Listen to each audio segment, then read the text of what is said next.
We want to be able to engage with the West based on mutual respect. We do not want to have animosity with the West. We want to be able to enjoy the benefits of interaction. But we insist on our dignity. We insist on being able to engage based on mutual respect. That for us is extremely important. But as soon as you say that, everyone believes, or many people believe, that the supreme leader, has had for a long time a negative opinion, to say it graciously, of the United States, and believes that the United States, and in fact has benefited from his rhetoric. At the same time, the U.S. president has reached out and sent letters to the supreme leader. Which he replied to. The point is, the Iranian public, it's not just the supreme leader. The Iranian public, the general public, are very skeptical of U.S. intentions. This is unfortunate, but a reality.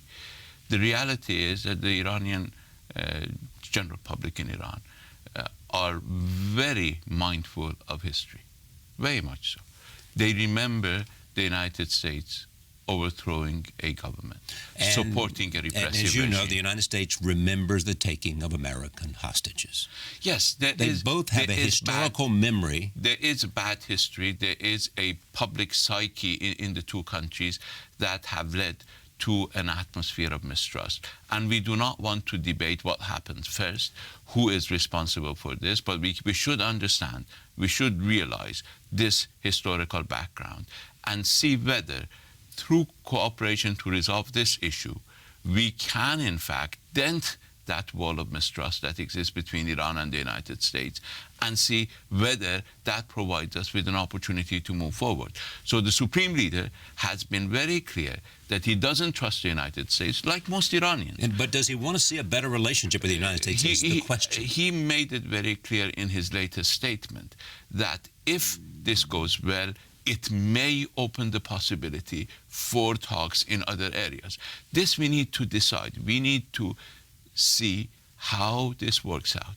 We need to see whether the United States is prepared to deal with the Iranian people based on respect. You will acknowledge that sanctions have done terrible damage to your economy. Of course they have. You can't sell your oil, you can't do one thing after another. But sanctions, you must remember, if sanctions were designed to hurt the Iranian people, if sanctions were designed... to change the mind of the Iranian government, not hurt the Iranian people. Well, they didn't. The sanctions didn't change the mind of the Iranian government. The Iranian government actually went ahead with building more centrifuges. So what the sanctions did was to create an atmosphere among the Iranian population that the United States doesn't want to treat them well, that the United States is trying to put pressure on them, that the United States is trying to prevent them from even buying medicine with their own money from abroad. You know that, the United States is saying that Iran can purchase medicine, but if you go to a bank and you tell them that I want to send medicine to Iran, they say, I can't open an account for you. No one doubts that these have been very successful sanctions. This is not what I call success. It is. It's a success if, in fact, you want to feel the pressure of a series of governments around the world trying to influence the government to come to the table and talk about the nuclear issue, because they don't want to see you, even though you say you don't want one, have a nuclear capability. No, you see, my friend. Yes. The point is, if you wanted to antagonize the Iranian people, not you, if the United States government wanted to antagonize the Iranian people, if the United States government wanted to create feelings and misgivings about the United States among the general Iranian population, then the sanctions have succeeded. But if the intention of these sanctions were to bring Iran to the negotiating table, that's not what they achieved. How can you say that? No, because you're at the negotiating table. We are at the negotiating table because people like us were at the negotiating table even before the selection. My predecessors were negotiating. We were always at the negotiating table. We were at the negotiating table during the Khatami administration in Iran. President Rouhani and myself were negotiating. Then our successors continued to negotiate. It is now the United States which has abandoned that idea of zero enrichment. If the United States accepted that Iran had the right to enrich 10 years ago, we wouldn't have had all of this nonsense for the last 10 years. Why do you think the world doesn't trust you? Well, because lies have been spread of all people by the Israelis, who are the only ones in our region who possess nuclear weapons, the only ones who are not a member of the NPT in our region. We want, actually yesterday I was talking to the Egyptian foreign minister, we all want to establish a nuclear weapons-free zone in the Middle East. Why don't you push Israel to accept this?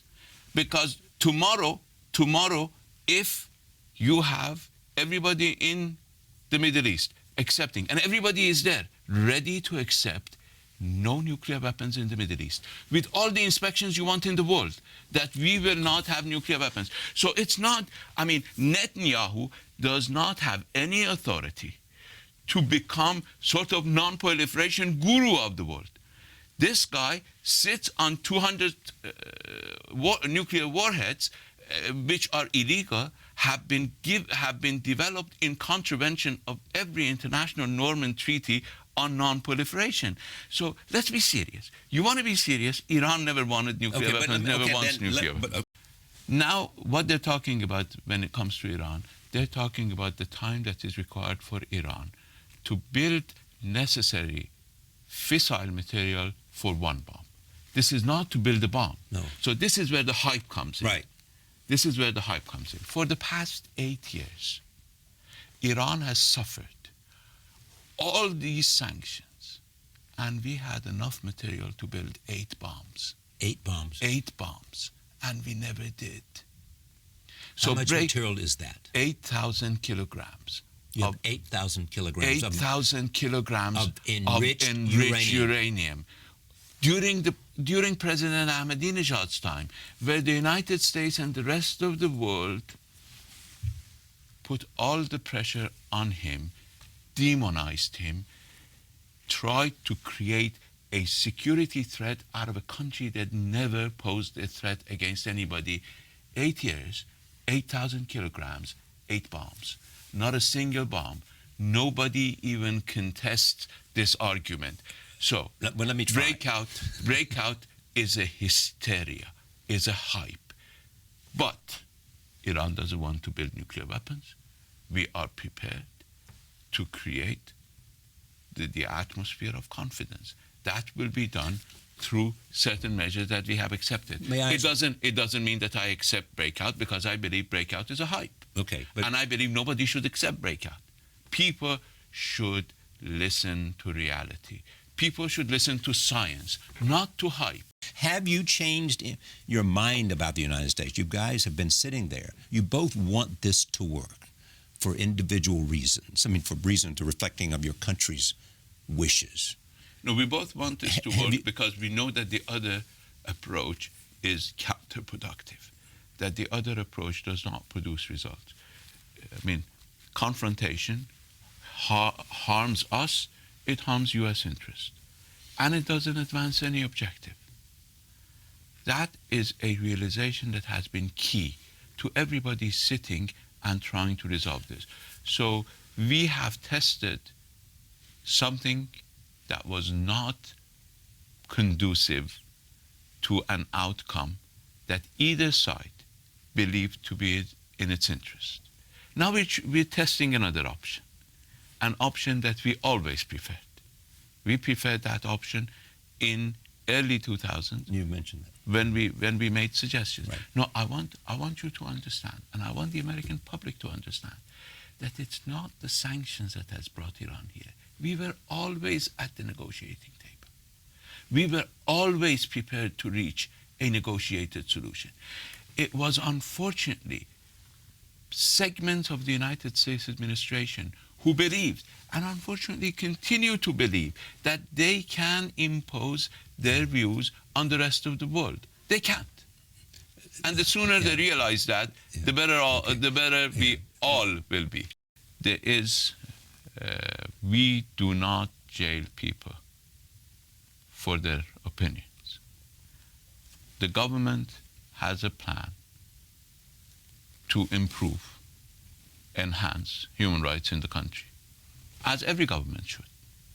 And I believe we have an obligation as a government to our own people to do that.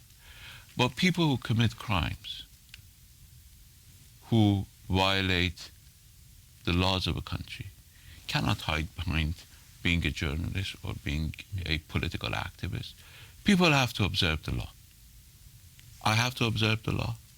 When I'm asked to go to the parliament, I may not like it, but I have to go to the parliament and to respond to their question. And I believe it is important for everybody to respect the rule of law and to allow the political process, the judicial process in Iran to run its course. And I believe at the end of the day, everybody will be best served by that.